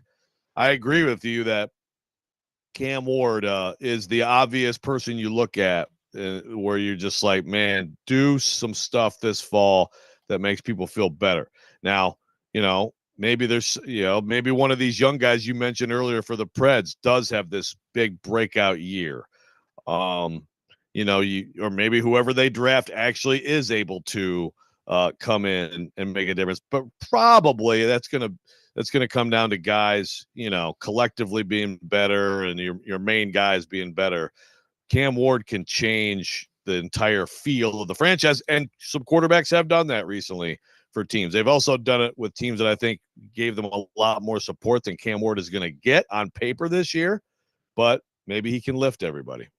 We need him. We need him bad. We need him to come in and be great. The Nashville pro sports fan needs some help. I'm with you. Like, if you're a Vanderbilt fan, you've got Diego Pavia to look forward to. I'm in all seriousness looking forward to Vanderbilt, Tennessee coming up this weekend in baseball. That could be spicy. So looking forward to that. But the pro sports fan is in desperate need. Nashville SC, we'll see if they can continue going this year. I don't want to make people mad, but we can get into like where the MLS ranks in world soccer leagues and where the NHL and the NFL rank in world football and hockey leagues if we want to.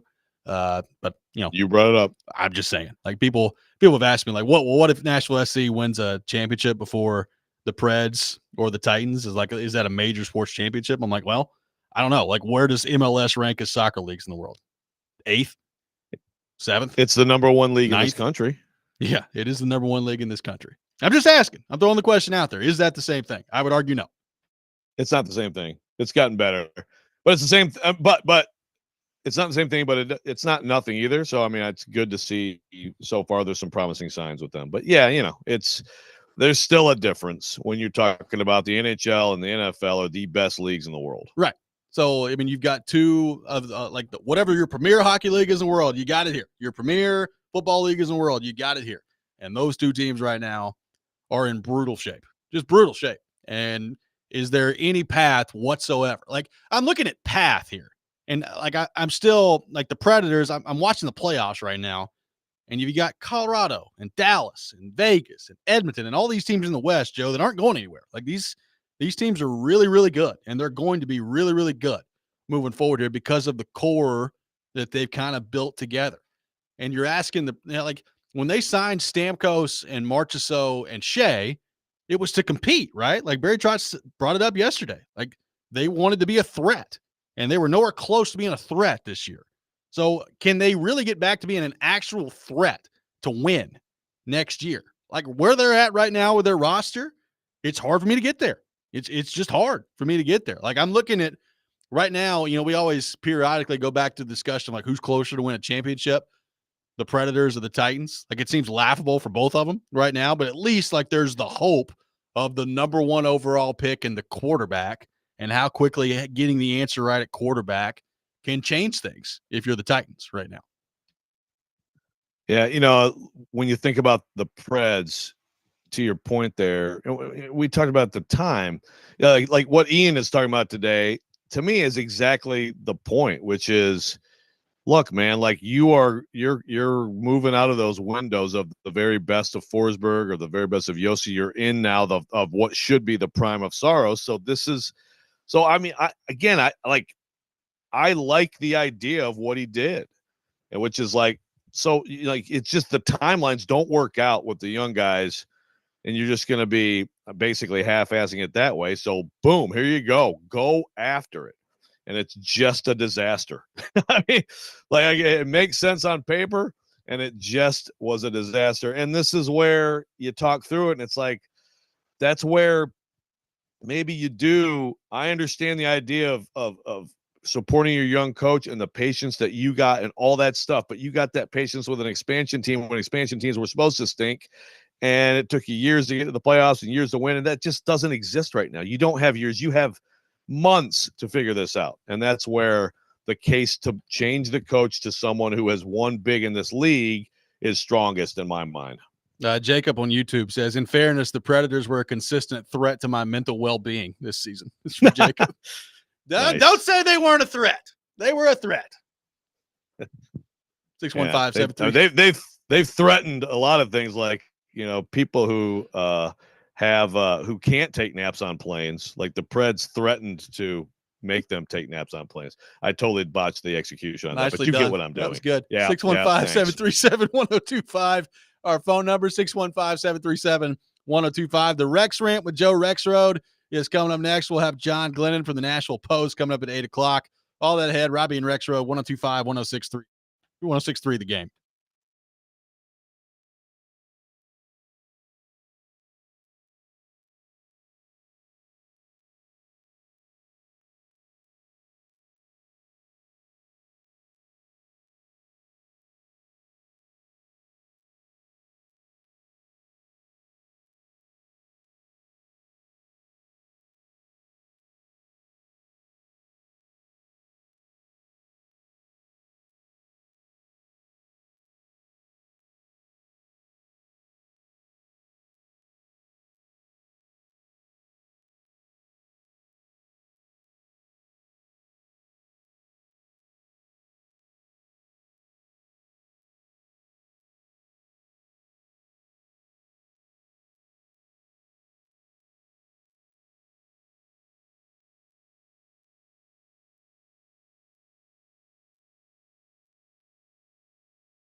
Sometimes he wakes up on the wrong side of the bed.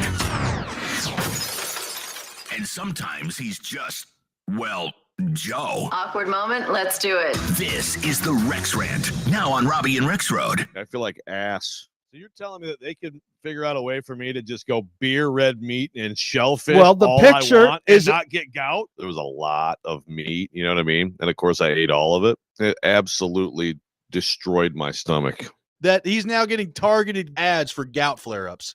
I love Berea, but you can't have it anymore. Right. My sweet, sweet Berea.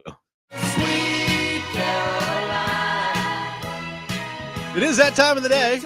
Time for the Rex Rant with Joe Rexrode, who's battling through it today here on the program. Joseph, the floor is yours. Yeah, I had a feeling that some of the stuff I said in the 6 o'clock hour might come back to bite me. Not quite as bad as the Berea is biting me. For those who didn't listen, I was like Icarus, so close to the sun, and then my wings caught fire as I ate a huge plate of birria beef at my favorite Mexican restaurant. I will not make that mistake again, but that's not what I'm ranting about today. I want to rant about Nick Saban, and I'd like to ask you, Robby, what's up with Nick Saban? Nick Saban's a really smart guy. Nick Saban's a smart guy. He has transitioned to ESPN, so he's going to be on game day. I expect him to advocate for coaches, and that's fine. I think he obviously has old school values, and that's all fine too. Team building. I understand why he got out of coaching and all that. But then you have what we had in the last few days, and this is first reported by the Wall Street Journal, but President Trump spoke at Alabama, and Nick Saban met with him. And this is the thing that just blows me away. You know, Saban pushing for like an executive order, which, first of all, if you're Nick Saban, you paid any attention at all to this, you won't understand that, like, you executive order yourself to death. There's courts in this country. See, luckily in this country, we have a thing called, we have three branches. We have a judicial, legislative, and executive, and none of them should be too powerful. But now I don't want to get off topic. Saban tells Trump that it just blows me mind that with the athletes being paid, quote, this is the Wall Street Journal, quote, it is, quote, hurt the enterprise and created an uneven playing field, end quote. Nick Saban is bitching about an uneven playing field in college football. Nick Saban is bitching about an uneven playing field in college football, asking the president to issue an executive order to fix it, which couldn't possibly happen anyway. Tell me what's happening with Nick Saban. Explain it to me. So he really believes like he did everything all in the up and up, huh? He like really believes that he was like just the harbinger of justice out there when it came to recruiting and Alabama football, and they did their stuff the right way, huh? No, he does not. He knows exactly how they recruited. But even if, like, take away like cheating from it, like, it's not an even playing field anyway. Like, there are a few places that have way more money than others. It's never been an even playing field, never been anything close to an even playing field. It's just like, it's insane. And so now people are all over him, and the lawyers of the players like, yeah, you made tens of millions off your your uneven playing field, blah, blah. So, and that's how the conversation always goes. But I just, like, how could he, again, he is one of the voices of college football every week. And there are things he said last year that I disagree with, but that's fine. You still need to have an understanding of what's going on. This idea that some executive order, now congressional, bills passed, that has more of a chance of doing something, but still you have the courts, and you just are, again, ultimately, inevitably headed toward some sort of collective bargaining, some sort of employer-employee relationship, even if it isn't formalized in that way. It has to be that. So we just keep going around in circles. It's just amazing that Nick Saban actually thinks that, like, a Hail Mary like this could possibly work, and also that he's seriously talking about an uneven playing field. And by the way, he's joining up with his old rival Tommy Tuberville on this, who's a total idiot, which Nick Saban should know. But you know what I found out in researching this rant, Robby? Tommy Tuberville 4-3 against Nick Saban Is Nick Saban the most overrated coach of all time? I think it's possible. Is he really? That surprises me. 3-4 against Tommy Tuberville. Now, only they were 1-1 when he was at Auburn. This goes back to I think when Saban was at LSU. But still, you had a losing record against Tommy Tuberville? Holy crap. I mean, are we seeing... What's his record against Hugh Freeze? That's a good question. He lost a couple for sure. Yeah. But, are we seeing, Saban, Belichick, a little bit of chipping away at the legacies a little bit lately? I'm just saying. Now, I'm interested. Look, people have floated the idea out that college football needs a commissioner, right? And they floated out the idea that Saban would be perfect for that. Saban would be perfect for the commissioner thing. But here's what I think you're going to have a tough time. And this is why there's been no solution on this yet, by the way. I think you're going to have a tough time coming to a solution here because the courts to this point, Joe, have basically said, yeah, if you try to limit student athletes making money in any way, we're going to shoot it down. So how do you solve the transfer portal? How do you solve all these different things that are, we all agree, are a huge problem in college football when somebody can just go and say, well, you're limiting my right to earn money, right? We talked about even the idea last week, right, of somebody declaring for the draft. And we were kind of joking about it with Shedeur Sanders, but it's going to happen at some point. There is going to, at some point, be somebody who declares for the draft and thinks they're going in the second or third round. And they end up sliding to the fifth or sixth round. And they say, whoa, hold up. I want to go back to play college football. And the rules at the moment say you're not allowed to.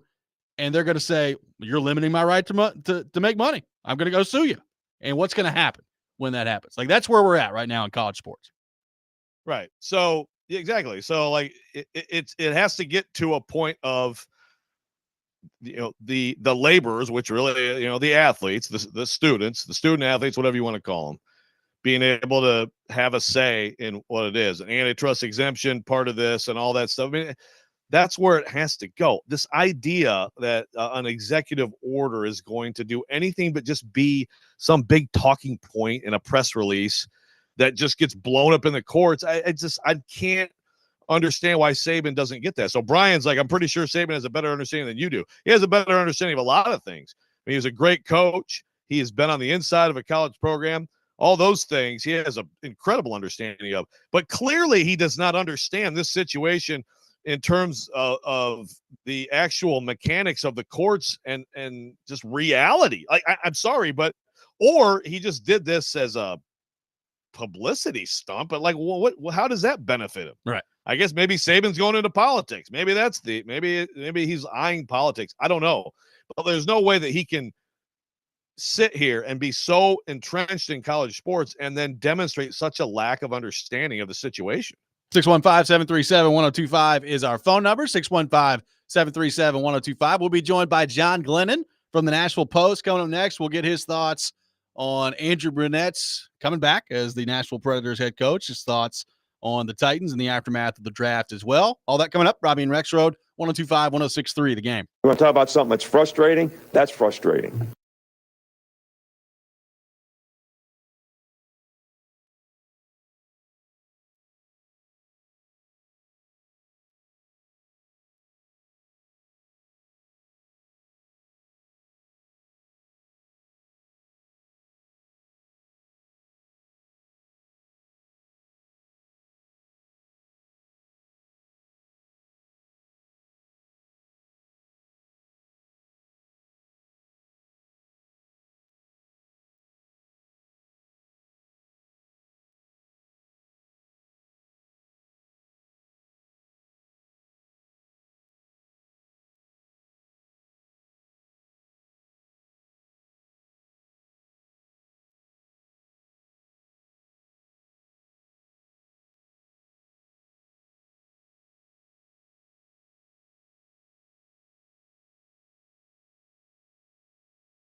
Final hour, Robby and Rexrode, 102.5, 106.3 The Game, brought to you by First Horizon, Big Bank Muscle, Small Bank Hustle. Visit firsthorizon.com/get it all. Robby Stanley, Joe Rexrode, Ian Safar here with you. We head to our 102.5 The Game phone line, driven by WilsonCountyHyundai.com, and welcome in our friend John Glennon from the Nashville Post. Johnny, good morning. How are you? I am doing well. How are you guys? Doing great. Appreciate you taking time to be with us this morning. So Barry Trotz making it official yesterday and announcing that Andrew Burnett back as head coach. I mean, John, when they announced last week that he was having a press conference on Monday, I doubted very seriously that they were waiting 5 days to then just go ahead and announce that they were firing the coach at that point. So not necessarily surprised that that was made yesterday, but what do you make of that decision from Trotz and the reaction that you've seen from the Predators fan base? Yeah, I would agree with you. I didn't think it was a surprise. I honestly never really thought, even after the year that they were going to fire Andrew Burnett. I think Trotz had kind of continually made indications throughout the year that he wasn't going to give up on Andrew Burnett. But, it's one of those deals where I think if you look back, and Barry Trotz was asked, how can you say, Andrew is a good young coach based on what happened last year? And you can't really look back at last season and offer much in the way of a defense. There's just very little defense in terms of, the young players didn't show a lot of improvement. The veterans dipped. The consistency, the team never worked. So I think what you're reliant on if you're Barry Trotz is looking at the full resume. And that includes 2 seasons where he was nominated for NHL Coach of the Year. Could all that have simply gone away in 1 year? I think that's probably what's going through Barry Trotz's mind. And I think you have to remember, too, the bonds that these guys have. Obviously, Andrew played for him, in the AHL and in the NHL. This is Barry's first pick as a head coach. Wants it to go well. And I think Barry Trotz probably remembers, too, that, David Poile was very patient with Barry Trotz. We all know that he could have pulled the trigger, much, much earlier than he did at times, but gave Barry Trotz the chance to flourish. And that's probably in Barry Trotz's mind as well. But, when you look at the other side of it, as you say, and the fan base, it's what have you done for me lately? And last year was a disaster. There's no two ways of getting around it. I think Barry Trotz gave us kind of a blueprint, and we'll get into that, about what needs to happen for Andrew Burnett to continue his stay longer than, whether it's a few months next year. I think he gave us an idea of what he wants to see. He's been unconventional, John. I think even, again, a lot of places would have probably canned Andrew Burnett during the season last year. As you said, he came up with a lot of patience and all that stuff. Do you feel like, because the outside world is going to say that Andrew Burnett is on the hot seat, and if they don't start well the first month or whatever, he could lose his job. But do you feel confident that that's how Barry Trotz looks at it, or is it possible he would stick with him even beyond all that stuff, no matter how much screaming is going on outside the organization?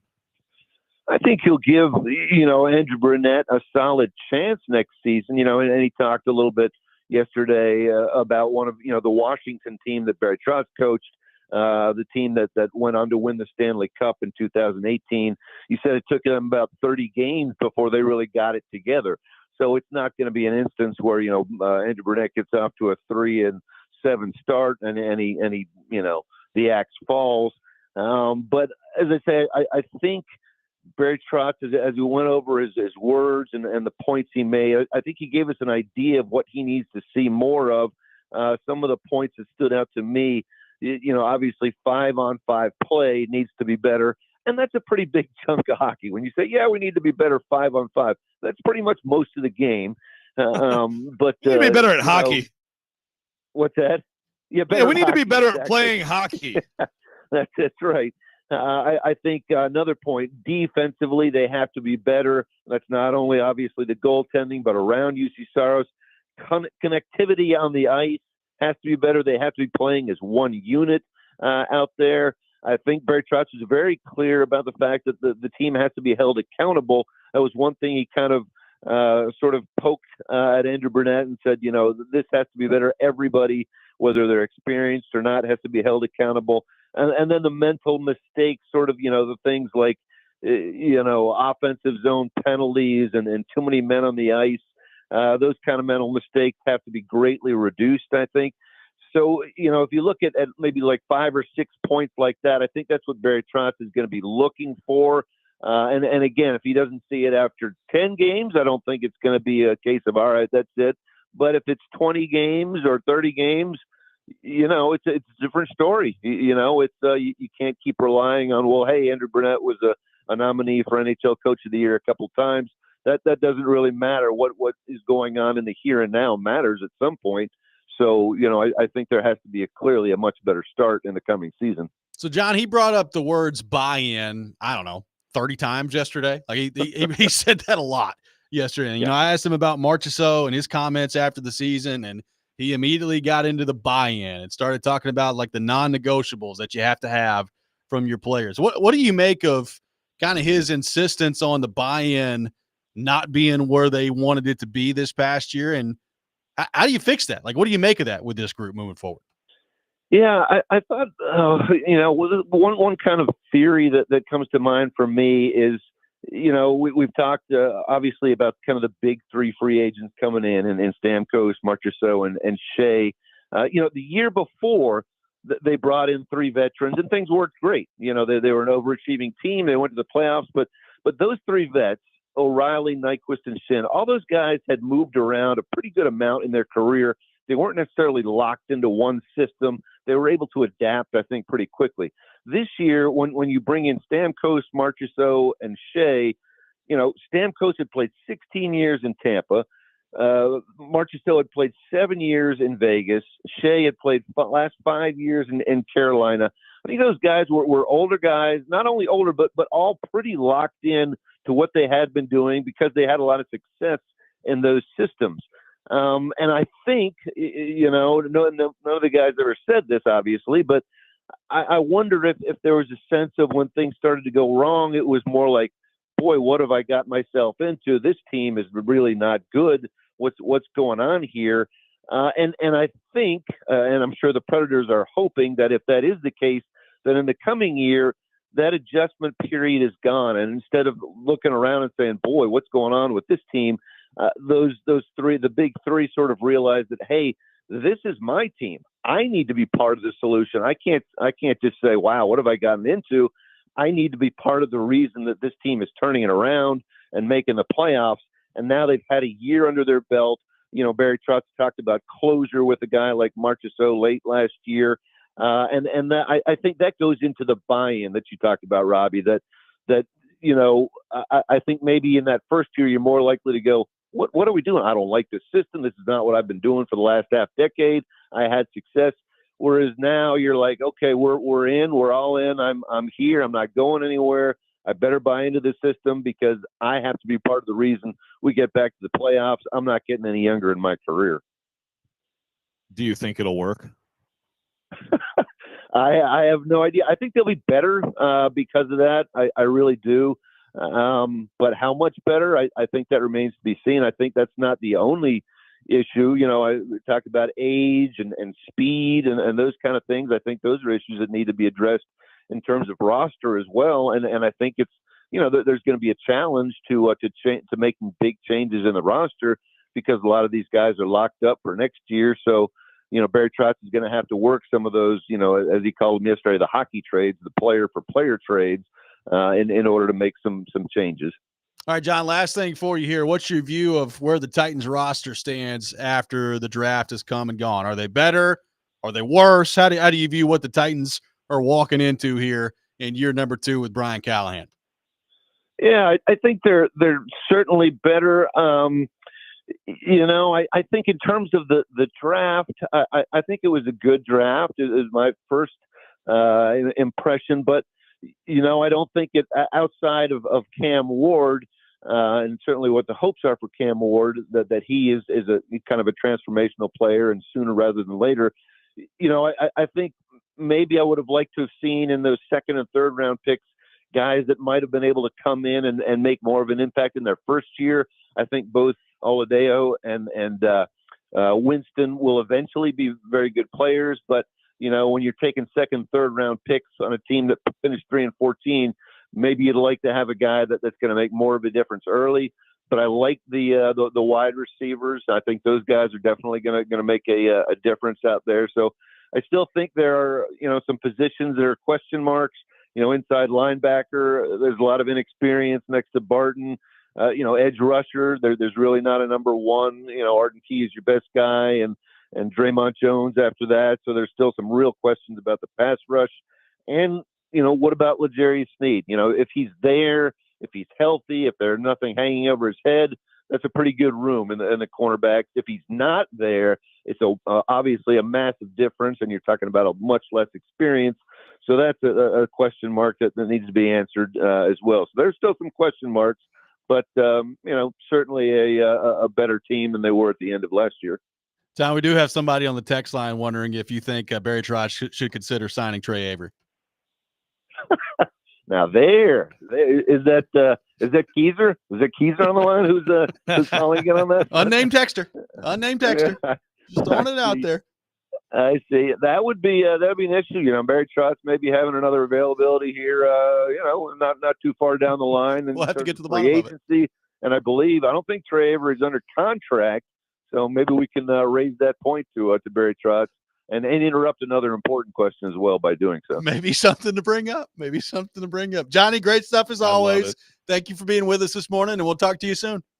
All right. Thanks, guys. John Glennon from the Nashville Post, our guest on Robby and Rexrode. Andrew Brunette is back as Predators head coach. The NHL draft lottery has come and gone, and of the available options, the worst possible outcome for the Predators last night. We'll take your thoughts on all of it. 615-737-1025. Robby and Rexrode, 1025-1063, The Game.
Welcome back in, Robby and Rexrode, live from our Busy Bee Plumbing, Heating, and Air Conditioning Game Nashville studios, home of the $99 yearly Beehive membership, where the buzz is always about great service. Appreciate John Glennon for being with us in the last segment. Andrew Brunette back as Predators head coach. The draft lottery comes and goes last night. The Predators could only pick 1 through 5. That was their options last night. 1, 2, 3, 4, 5. And they end up with 5. So the worst possible outcome for the Predators last night. Taking your thoughts on all that. 615-737-1025, our phone number. Mark in Ashland City asking the question, Joe, says, here's my honest opinion. What is there to be hopeful for Preds fans?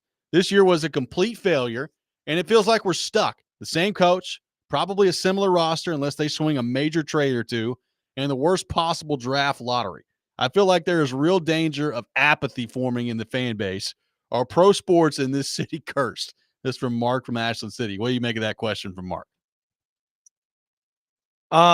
Yeah, I don't have a great answer for you. There are some young guys. There is going to be a very promising prospect, even though 5 is a worst case scenario. When you're as bad as the Preds were, you're going to get a good pick. So you're going to have a good, promising prospect in the organization here in a few weeks. But I mean, like what is there to be hopeful for? It's like basically you just have to have a lot of hope that a whole bunch of stuff just turns around. And I mean, how often does something like that happen when you have a season like you had last year? Yeah, it's not impossible, but I don't like their chances. I mean, so much has to be told, so much has to do, if not a 180, a 140, a 120. There's a lot of stuff that was just really bad this year. And so I get it. Now, this is a text. I'm not going to read all this. I'm sorry that happened to you, or congratulations. But I'll start with, I used to believe in Trotz, but lost all faith with his in-season moves. And now with keeping Brunette, it's done. He might be the worst GM in the league. And again, there's a lot more after that. But I mean, look, the discontent with Trotz right now, I think is understandable. And I think we're seeing a lot more of it. Yeah. Here's the one thing I would say. Things can change pretty quickly in this league. Now, I will say that most of the time it changes from somebody being really, really good to really, really bad, right? Like, look at the Rangers. The Rangers won the President's Trophy last year, and this year they're bad. Like, they missed out on the playoffs. Vancouver. I mean, it was basically a year ago, right at a year ago, where we were talking about a series that just ended between the Predators and Vancouver. And Vancouver looked like one of those teams that was on the rise and it was going to be a factor in the Western Conference. And a year later, like, they dismantled their team, their coach is gone, and they're kind of wandering through the wilderness here. And it looks like, here in about a year or two, they're going to lose their franchise player in Quinn Hughes, because I doubt that he's going to stay there unless something very seriously changes here. So it can change very quickly in this league. I mean, we see that happen all the time. I think long-term, there's still reasons for optimism, right? Like, they do have a good farm system. They are about to add a top 5 pick to that. Long-term, like, you might be able to see some stuff come together here. The question is next year. Like, what's next year going to be? Are they going to be a team that gets back into playoff contention? I mean, think about this. Think about, and I realize it's not my money, Joe. It's not your money. But they went out and spent a ton of money this past offseason to bring in Stamkos and to bring in Marchessault and Shea. And frankly, when they did that, like, the thought of them missing the playoffs was not even realistic to me. I was like, well, they're not gonna miss the playoffs. Now, they may not win the Stanley Cup, but they're not gonna miss the playoffs. And now, they missed the playoffs by 25, 30 points. Like, it was brutal. So if they have a season again next year that maybe is not even as bad as this one, but they miss out on the playoffs again, I mean, that's unbelievably disappointing given where you thought that they were headed when they made those moves last July. That's the thing.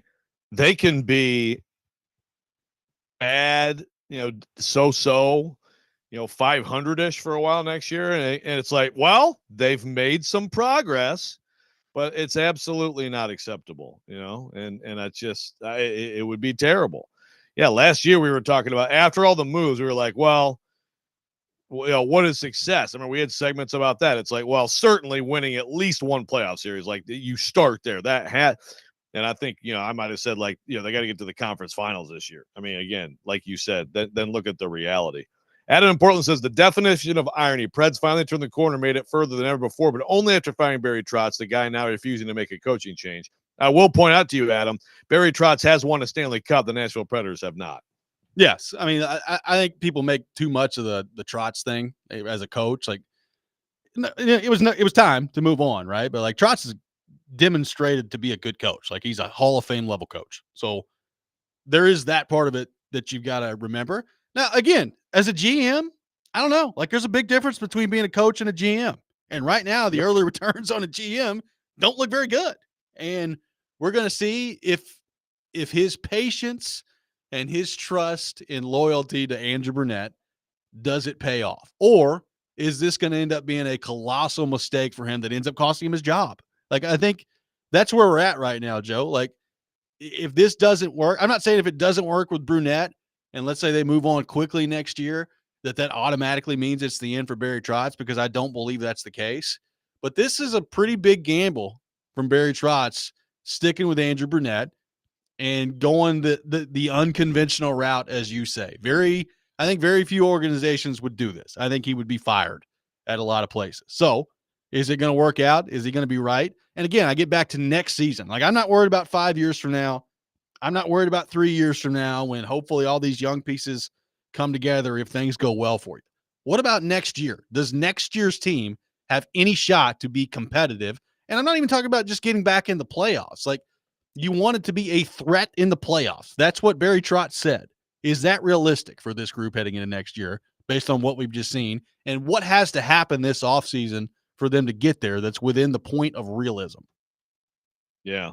I mean, a lot of the realism is just guys play way better, have way more production, play better together, play better collectively. But yeah, I mean, he's gonna do something. But when you have a season this bad, if they got to the playoffs next year and got swept, it still would be well, they made. I mean, some people will be saying that, right? They did make progress. I agree with you. When you do what he did last summer, that's still unacceptable. It's just less unacceptable than the absolute cluster fart that we saw this year. Hey, if they're bad again next year, the guy who's supposed to be the number 1 overall pick next year is supposedly the next Patrick Kane. So there's that. Yeah, but they won't win the lottery. That's true. Sorry. There's a 12th place team that jumps up and wins the lottery. Cool. Happened this year. Pretty much. Really from a huge market. 615-737-1025. Preds lose out on the draft lottery. Andrew Brunette back as head coach. We'll get back into some comments coming up next from Barry Trotz on the Jonathan Marchessault front that I think are really interesting and illuminate kind of where they're at right now. We'll get into all that. Robby and Rexrode, 102.5, 106.3, The Game.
The 615 Open Charity Golf Tournament benefiting Folds of Honor, presented by Gary Force Acura at Hermitage Golf Course, is back. Coming up on Thursday, May 29th. You can sign up to play or sponsor at 615open.com. Robby and Rexrode brought to you by First Horizon, Big Bank Muscle, Small Bank Hustle. Visit firsthorizon.com/get-it-all. Taking your thoughts on the Preds. Andrew Burnett officially back as head coach. They lose out on the draft lottery last night, picking number 5 in this year's draft. So that was the worst of the possible outcomes for the Predators. And Joe, real quickly on the lottery front, it was, number one, a weird thing to watch. It was very confusing, and the rules to it and all those things.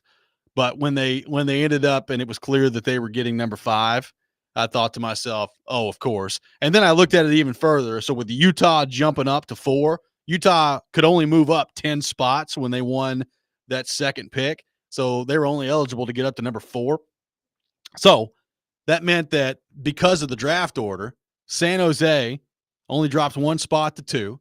Chicago only dropped 1 spot to 3. And the Preds were the one team that dropped 2 spots behind those guys to number 5. So not only did you get screwed, but you limited San Jose and Chicago and how far they dropped because Utah jumped up the way they did. Great outcome for the Preds. Congrats, Preds. You know, I joke, like I was joking with my Blackhawks buddy last night about the fixing, but like it really isn't fixed, guys.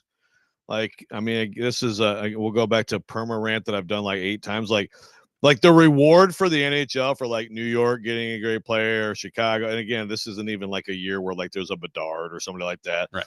Like compared to the risk of like exposing your league as not actual competition and not legitimate. I mean, think about like if you ran a league like that. It's like when Jared's like, yeah, you know, they wanted Jacksonville to beat the Titans so they can have a Jacksonville Chargers game. Yes, the NFL with its multi-billion-dollar rights fees, like that Jacksonville, that Trevor Lawrence, Josh Herbert game, that really makes a big difference in your outcome. But again, Jared just throws it out there like he actually thinks it's happening.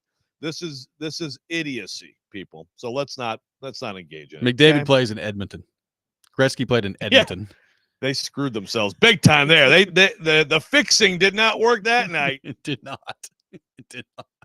So I thought, first off, a lot of interesting things that Barry Trotz said yesterday. And look, you know, the decision to keep Andrew Burnett, the fan base has reacted basically the way I thought they would heading into this. There's a lot of people that are upset that Andrew Burnett is retained as head coach, which is natural when you were as bad as they were and finished 30th in the league. So I'm not surprised by any of that. And we're going to see how it works out for the Predators as time goes on here. I asked Barry Trotz yesterday about Jonathan Marchessault and the comments that he had at the end of the year about the style of play and how clearly it didn't work and about how they need to change things moving forward. And he brought up Bruce Cassidy of the Vegas Golden Knights and just raved on and on about Cassidy and how good of a coach he is and how he makes adjustments and all those things.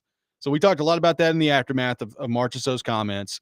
And I brought that up with Barry Trotz yesterday, you know, just kind of get his read on what his thoughts on that were and what his conversations with Marchessault have been like in the aftermath of that. Here's what Barry Trotz had to say yesterday. I think, you know, when you have an off season like we did, it's easy to throw out, you know, the system. You got to have, like I said, there got to be the buy-in. You know, it's easy to say, well, yeah, it didn't fit for me. Part of the process is you got to find a happy medium where it does fit, where your talents will fit really well into the system. And then you got to buy into the non-negotiables. The non-negotiables on a team, that's the responsibility of every guy in the team. So sometimes when you throw it out, you know, I know Andrew, and I know I talked to Marchie, and I know Andrew's reached out to Marchie, that from that standpoint, they will get on the same page. And I'm not, I do know what Marchie said, and I'll keep that between me and him. But there's a give and take on both sides. There's certain talents that no one's a perfect player. No one's a perfect coach. No one's a perfect person. But you have to create an environment where there's understanding on both sides. And so to say, hey, this doesn't work.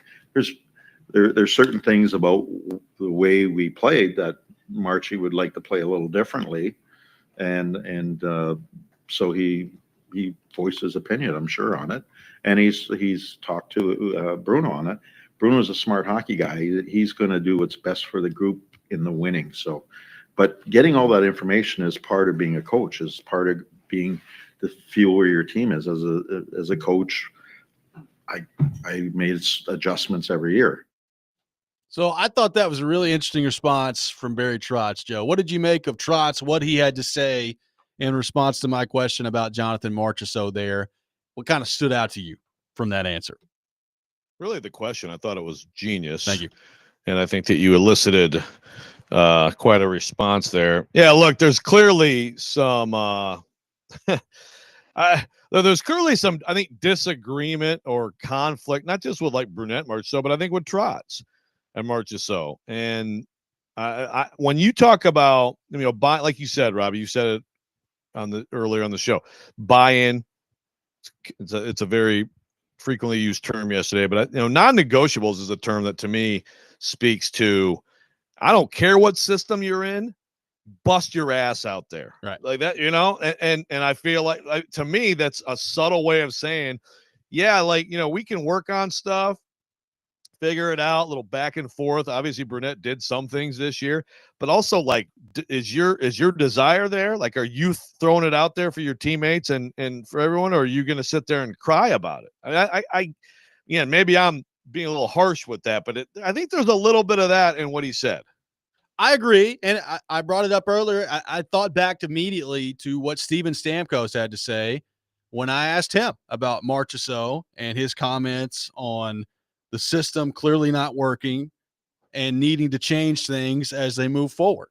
And the first thing Stamkos started talking about in his answer was, hey, man, when things aren't going well, it's easy to say everything sucks and the system sucks and we got to change everything about it. And Stamkos went on this long answer about that. And he eventually got around to, are there things that you could tweak with what we do? Yeah, probably so. But also said like he didn't think the system just needed like some complete and total overhaul. So I found it interesting that, I asked Stamkos about Marchessault's comments and he immediately started talking about like how easy it is to complain when things aren't going well. And I asked Trotz about the comments that Marchessault made, and he immediately starts talking about buy-in and non-negotiables and making yourself work in the system that you're playing in. Like a lot of people view it as the coach's responsibility to adapt your system to your players. And I agree with that. Like, I think that is part of your responsibility as a coach. I also think, we probably overblow, and I've said this before, overblow system a little bit too much when it comes to hockey. And a lot of hockey, regardless of the system that you play, is read and react. That's a lot of what hockey is. So I don't know. I just found it interesting that when I asked Stamkos about Marchessault and what he said, and asked Trotz about Marchessault and what he said, that they immediately start diving into something that really doesn't have anything to do with the system. Yeah. We've talked so much about system here, and look, like when Brunette came in, even I mean, it's a fascinating system, and it's obviously had success, but it is, like you said, it's read react. It's also chemistry between players, and right, and it's effort. I mean, in some ways, it's very simple, and I think some of this conversation has made it seem more complicated. And this is an interesting text I want to read from Lester on the text line, written by WilsonCounty.com. He says, the Preds have last two coaching stints have not developed the young talent within an organization, sent down or traded away or gotten rid of a lot of young talent. We need scorers, we need defense. Now even the goalie base isn't strong. It is, of course, a part of all this too, along with the Preds and getting the worst possible pick last night and all the things, has also been looking around the league and seeing some guys who look at least better where they are now than they did here. Yeah, I think that's part of it. I also think there continues to be an incredible overrating around here of the young prospects that they've had. Like, people still talk about Eeli Tolvanen, who has turned into a fine player for Seattle.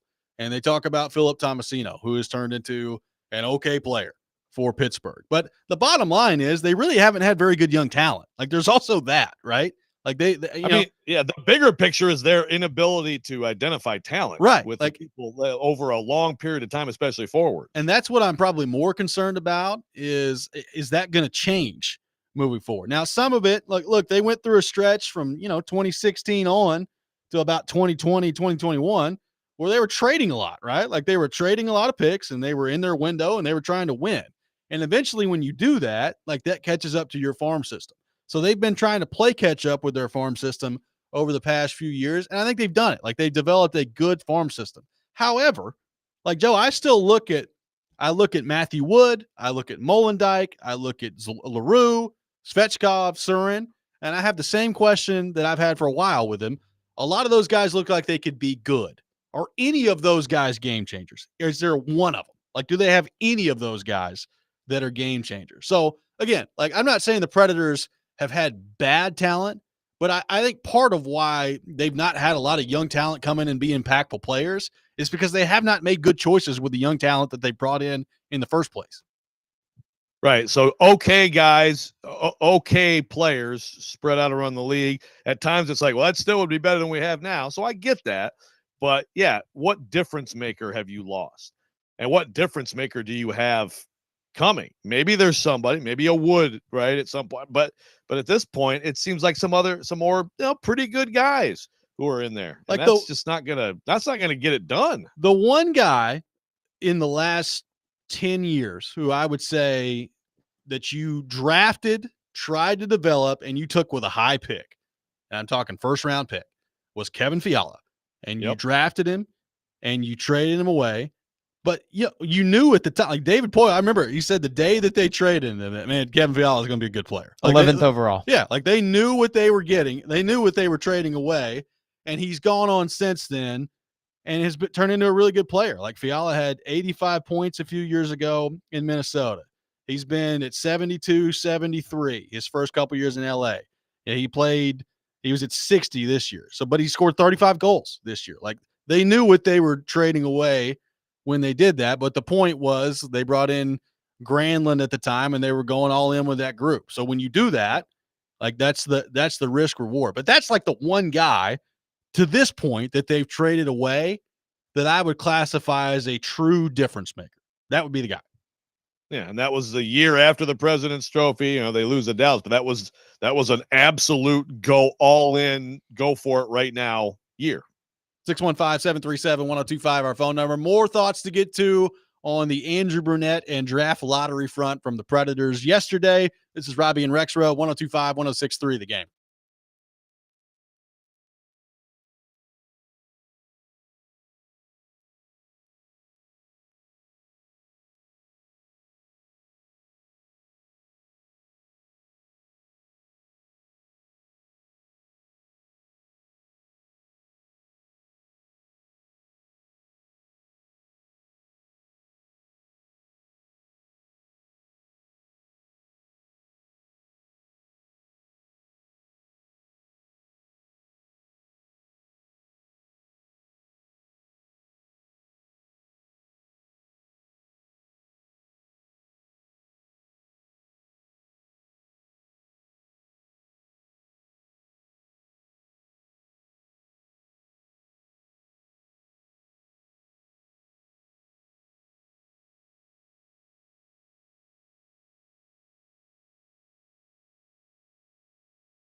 Welcome back in, Robby and Rexrode, 102.5, 106.3 The Game. Taking your thoughts on our phone and text lines driven by WilsonCountyHyundai.com. Joe, quite the day for Predators fans yesterday. A lot of Predators fans upset that Burnett is back, which, again, I think was to be expected walking into the day. And then just the slap in the face on top of it that the draft lottery goes the way it goes. I said it yesterday, and I agree with it. And I think it's the case. They're going to get a good player. You get the number 5 pick in the draft, you're going to get a good player. You're going to get a good prospect.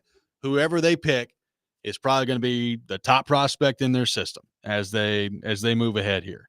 So it's important, I think, context to keep that in mind, that they're going to get a good player coming up here in the draft. However, the opportunity to get a number 1 pick that they've never had before, or a number 2 pick, was right there in front of them, and they just lost out on it last night. And of the available options, you end up with the worst possible outcome, and it's a tough pill to swallow. So, we went through some of the draft options yesterday. I think Schaefer's probably going number 1, the defenseman, to the Islanders, but we'll see.